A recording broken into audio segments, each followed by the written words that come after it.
This is Democracy Now! I'm Amy Goodman. Millions around the world are celebrating Earth Day today, following a week of enormous climate activism here in the U.S. and abroad. In the United Kingdom, nearly 1,000 people have been arrested after a week of actions as demonstrators with the group Extinction Rebellion shut down bridges and streets, occupied public landmarks, superglued themselves to trains and the Shell Oil headquarters, and rallied across London to demand radical action on climate change. On Sunday, 16-year-old Swedish activist Greta Thunberg addressed a crowd of thousands at London's Marble Arch. We are now facing an existential crisis, the climate crisis and ecological crisis, which have never been treated as crises before. They have been ignored for decades. And for way too long, the politicians and the people in power have gotten away with not doing anything at all to fight the climate crisis and the ecological crisis. But we will make sure that they will not get away with it any longer. Last week, Greta Thunberg met with the Pope.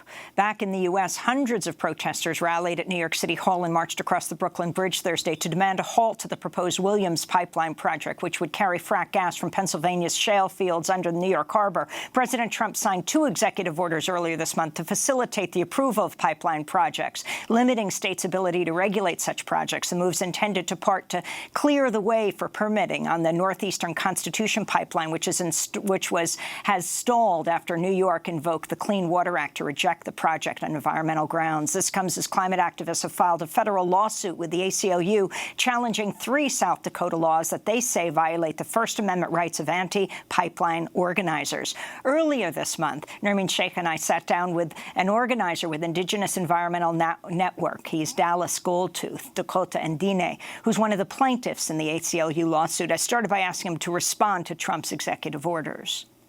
What we're seeing right now with these executive orders is nothing but an act of aggression against the authority for states to protect their homelands or protect the residents of their state and the lands within the borders of those states, mainly targeting the Clean Water Act. Really, what Trump wants to do is take away the state's abilities to enforce environmental regulations against pipeline projects or other infrastructure, fossil fuel projects, and give that power solely to the federal government. This is kind of absurd that Trump, being a representative of the figurehead of the Republican Party, is wholeheartedly endorsing an ideology that the federal government has a final say over what happens within the borders of a state, and that the state has very little recourse and to address these issues. There's 2 executive orders, so that was the first one. The second one really specifically focuses on the cross-border, the border crossing of pipelines. In this regard, we're talking about Keystone XL. I know Enbridge Line 3 was also one of those pipelines that had to deal with crossing the border from Canada to transport tar sands oil. And really what the president is trying to do, and he did this a couple weeks ago by approving Keystone XL a second time, is saying that he, as the president, has the sole power to approve these projects, and is encouraging the State Department to act only as advisors to the president to sign these projects. And there's something really insidious and dangerous about this that is just a continuing part of Trump's legacy for overreaching his executive powers, is that the president has stated that because he is the president, he is not a federal agency, therefore he's not beholden to any environmental regulations that federal agencies have to follow. In particular, the National Environmental Protection Act, parts of the Clean Water Act. He's saying that as a president, I don't have to follow those because I'm not a federal agency. And that's very, very dangerous precedent to start here, especially as we look towards a rapid expansion of fossil fuel development in this country at this current moment, and what we're trying to fight against in the protection of Mother Earth and the sacredness of the land itself. And Dallas Goldtooth, could you talk about, in fact, some of the efforts that states have been making to resist, block these pipelines in Pennsylvania, for example, and elsewhere? Yeah, over the past decade, we've seen a lot of states become more aware about the dangers of fossil fuel infrastructure projects and the risks that they pose to drinking water and to clean air. I think on the big picture, we're seeing a greater understanding about how these projects lock us into more fossil fuel development and therefore add to the climate chaos that we're seeing with the increase of greenhouse gas emissions. And so you're seeing some states like Pennsylvania or even New York who are taking steps to address that by putting moratoriums on fracking development or having a more stringent process or a more stringent evaluation of pipeline projects and their impacts, whether it's very specific or cumulative impacts on climate overall.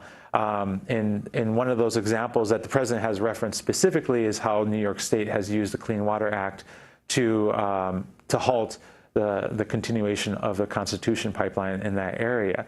On the flip side, we're also seeing states who are trying their very hardest to increase fossil fuel development in their areas. And one way that they're doing that is to suppress the ability for common everyday citizens to publicly protest against them or to use their First Amendment rights to speak out against these projects' impacts on their communities. Last month, the Rainforest Action Network, along with a coalition of environmental groups, including your group, the Indigenous Environmental Network, released its annual fossil fuel finance report card called Banking on Climate Change. The report showed that 33 of the world's largest banks have financed $1.9 trillion into fossil fuels since the Paris Agreement was signed in 2016. Michigan Democratic Congressmember Rashida Tlaib referenced the report as she questioned CEOs from the nation's largest banks Wednesday at a congressional hearing called Holding Megabanks Accountable. A report released 2 weeks ago shows that fossil fuel lending and underwriting is dominated by big U.S. banks, 4 of which are sitting right here in front of us: Chase, Wells Fargo, Citi, as well as, if I can find it, Bank of America. Our top 4 banks in the world financing fossil fuel industry.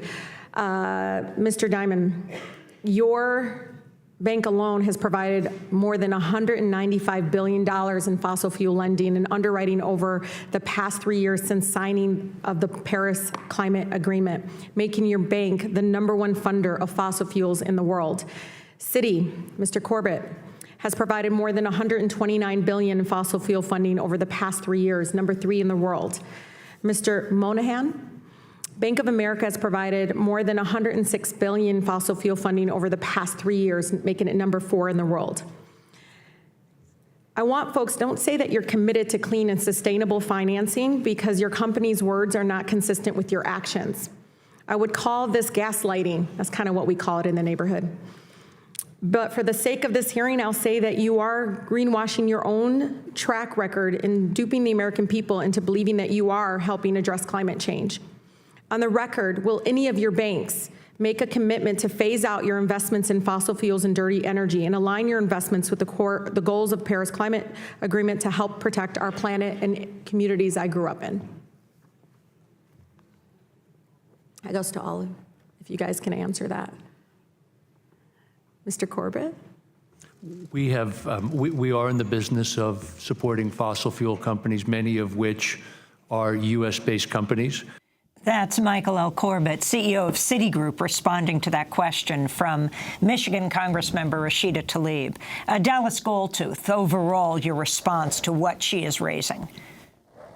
You could hear a penny drop in that room when she asked that question.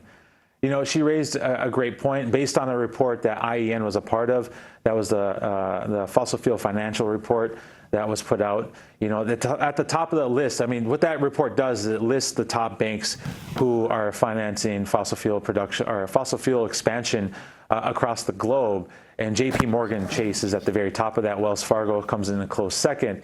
You know, the top leading banks in the United States are all heavily invested in fossil fuels. And that's why we are leading a major divestment campaign to make sure that we are holding these banks accountable, because really— That's Dallas Goldtooth, Diné and Dakota activist, organizer with the Indigenous Environmental Network. To hear the whole conversation with Dallas, you can go to democracynow.org. Democracy Now! Has an immediate opening for a paid full-time digital fellowship here in New York City. We're accepting applications for paid 6-month internships as well. Learn more at democracynow.org. That does it for the show. Democracy Now! Is produced by Mike Burke, Dina Guzder, Renee Feltz, Nermeen Sheikh, Carla Wills, Tammy Warrenoff, Sam Alcoff, John Hamilton, Robbie Karen, Hani Massoud, Sharina Nadura, Tay Maria Studio, and Libby Rainey. I'm Amy Goodman. Thanks so much for joining us.